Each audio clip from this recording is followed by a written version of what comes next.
अब इसका स्केल मान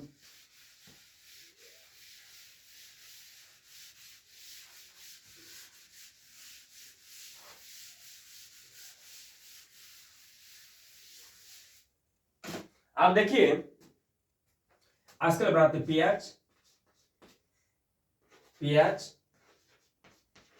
स्केल, जैसे हम बताए थे 0 से लेकर के 0 से 14 तक होती है।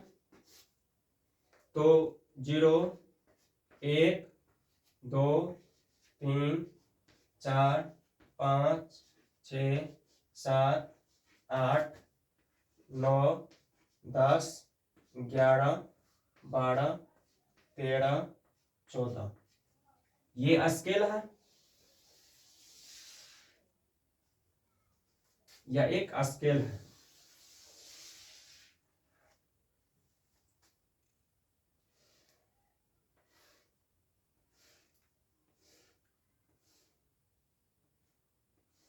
ये पीएच स्केल है जो अम्ल क्षार उदासीन होने का सूचना देता है।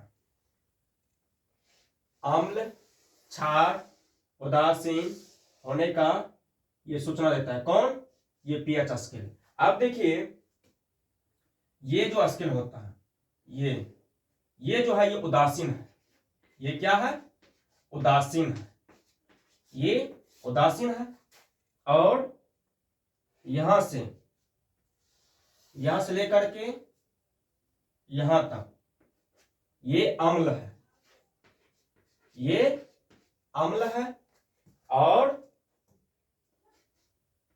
यहां से लेकर के यहां तक यानी कि 8 से लेकर के 14 तक ये क्षार है।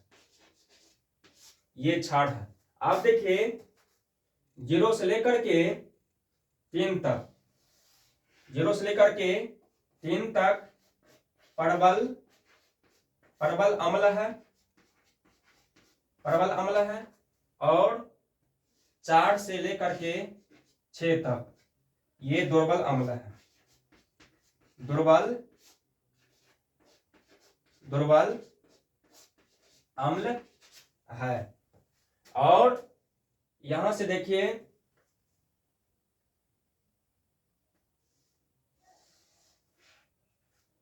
11 से लेकर के 14 तक ये परवल क्षार है और 8 से लेकर के 10 तक ये दुर्बल क्षार है। 8 से लेकर के 10 तक ये दुर्बल क्षार है। तो इस तरह से पीएच स्केल जो होती है वह 0 से 14 तक होती है और 0 से लेकर 6 तक अम्ल होता है और 8 से लेकर 14 तक क्षार होता है और 7 उदासीन होती है, ना अम्ल ना क्षार। तो इस तरह से ये स्केल के बारे में पढ़ लिए हैं। आप इसका स्क्रीनशॉट लीजिए।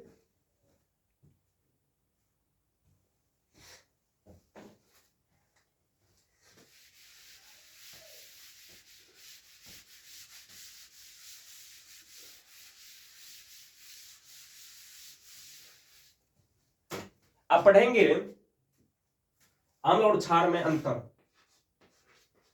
अम्ल एवं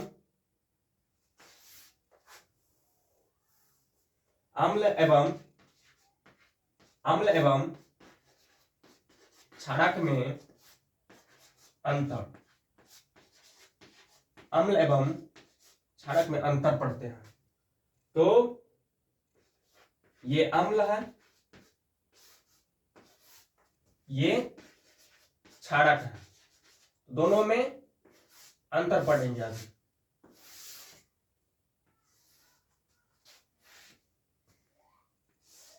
दोनों में अंतर पढ़ेंगे। तो अम्ल क्या होता है? सामान्यतः अम्ल स्वाद में क्या होता है? स्वाद में खट्टा होता है। स्वाद में खट्टा होता है। स्वाद में खट्टा होता है। और क्षारक स्वाद में कड़वा या खारा होती है।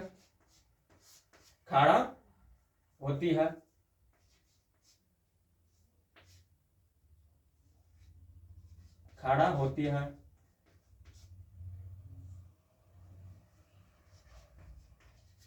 आप पढ़ेंगे ये अम्ल, अम्ल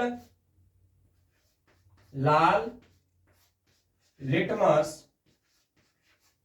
लिटमस पत्र को नीला कर देता है, नीला कर देता है। और क्षारक, क्षारक,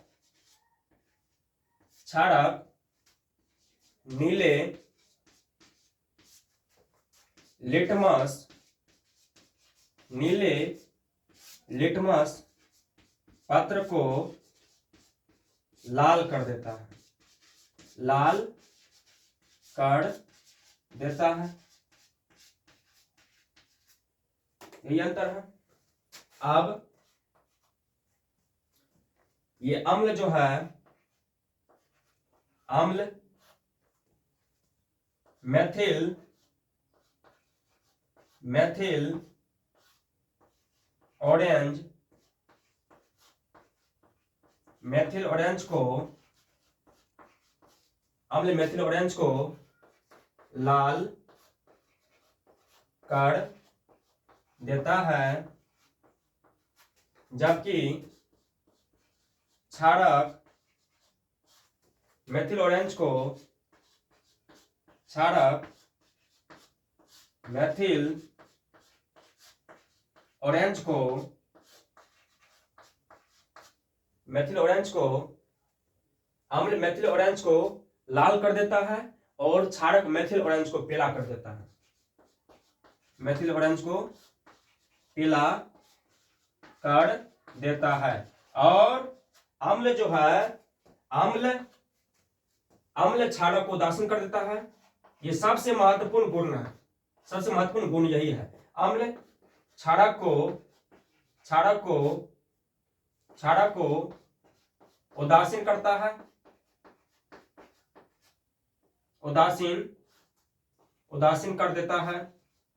और जबकि, जबकि क्षारक, क्षारक,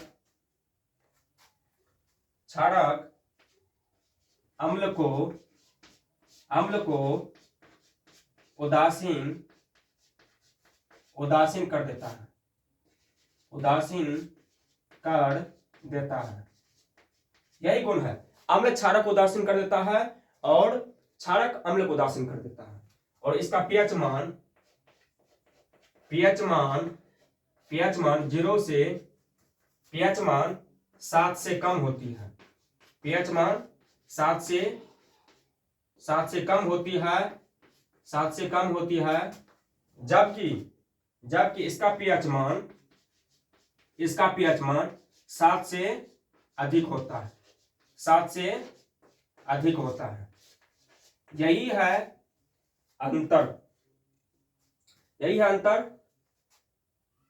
बस यही याद रखना है कि सबसे पहले हम क्या पढ़े हैं कि अम्ल और क्षारक में अंतर। तो अम्ल स्वाद में खट्टा होता है और क्षारक स्वाद में कड़वा होता है। अम्ल लाल लिटमस पत्र को नीला कर देता है और क्षारक नीले लिटमस पत्र को लाल कर देता है। अम्ल मेथिल ऑरेंज को लाल कर देता है और क्षारक मेथिल ऑरेंज को पीला कर देता है। अम्ल क्षारक को उदासीन कर देता है। पीएच, ये देखिए, अम्ल का पीएच मान 7 से कम होता है और क्षारक का पीएच मान 7 से अधिक होता है। अम्ल जल में घुलकर हाइड्रोजन आयन देता है, यह भी लिख लेता है। अम्ल, अम्ल जल में, अम्ल जल में घुलकर, घुलकर हाइड्रोजन आयन देता है, H plus, H plus ion, H plus ion देता है। जबकि, जबकि क्षारक, क्षारक जल में, जल में घुलकर, जल में घुलकर हाइड्रोक्साइड आयन देता है, यानी कि OH माइनस, OH माइनस देता है, OH माइनस देता है, यानी कि अम्ल जल में घुल करके H+ आयन देता है और क्षारक जल में घुल करके OH- देता है। तो आप इसका स्क्रीनशॉट लीजिए। अगर समझने में दिक्कत होता है तो पूछिए कमेंट सेक्शन में, और आप पढ़ते हैं स्क्रीनशॉट लीजिए इसका पहले। अब देखिए पढ़ेंगे क्षार एवं क्षारक में अंतर, बहुत इंपॉर्टेंट है, विद्यार्थी को इसमें बहुत कंफ्यूजन आता है। क्षार क्या है और क्षारक क्या है, क्षार किसको बोलेंगे और क्षारक किसको बोलेंगे, ये इसमें विद्यार्थी सबको बहुत दिक्कत होता है। तो आज उसी के बारे में बिल्कुल अच्छी तरह से पढ़ेंगे कि क्षार एवं क्षारक में अंतर। क्षारक एवं क्षारक एवं क्षार में, क्षारक एवं क्षार में अंतर, क्षारक एवं क्षार में अंतर। तो एक बगल हम क्षारक लिखते हैं, दूसरे बगल क्षार लिखते हैं। तो बिल्कुल अच्छी तरह समझना है इनको, क्षारक क्या है और क्षार क्या है। तो देखिए जल में घुलनशील जो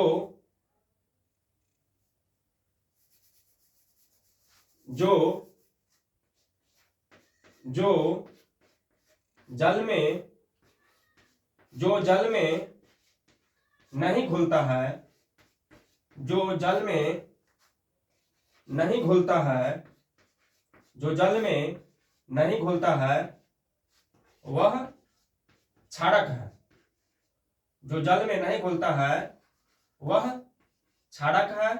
जबकि जो जल में घुल जाता है, जल में घुलनशील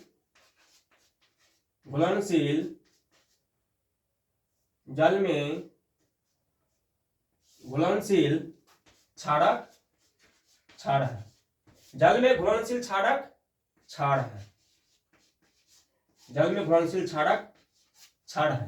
इस तरह से हम क्या समझे, जो क्षारक जल में पूर्ण रूप से घुल जाता है वह क्षार है, और ये क्षारक, और जो क्षारक जल नहीं घुलता वह क्षारक होता है। अब देखिए सभी क्षारक क्षारक नहीं, सभी क्षारक क्षार नहीं होते हैं, सभी क्षारक क्षार नहीं होते हैं, सभी क्षारक क्षार नहीं होते हैं, लेकिन सभी क्षार क्षारक होते हैं, क्षारक होते हैं, सभी क्षार क्षारक होते हैं। देखिए यही अंतर है कि क्षारक एवं क्षार में अंतर। जो जल में नहीं घुलता है वह क्षारक है, और क्षार जो जल में घुल जाता है वह क्षार है, और सभी क्षारक क्षार नहीं होता है जितने भी। और ये भी क्वेश्चन आता है कि सभी क्षारक क्षार क्यों नहीं होते हैं, क्योंकि सभी क्षारक जो है जल में घुलनशील नहीं होते हैं, इसलिए सभी क्षारक क्षार नहीं होते हैं, लेकिन सभी क्षार जल में घुलनशील होते हैं, इसलिए सभी क्षार क्षारक होते हैं, सभी क्षार क्षारक होते हैं। यही दोनों में इंपॉर्टेंट होता है। विद्यार्थी लोगों को बहुत कंफ्यूजन होता है, इसलिए बिल्कुल अच्छी तरह से समझ लीजिए और आप इसका स्क्रीनशॉट लीजिए। और आपको समझने में जो दिक्कत आता है आप कमेंट सेक्शन में बताइए क्या दिक्कत होता है। तो इस क्लास को यही खत्म करते हैं। जय हिंद, जय भारत।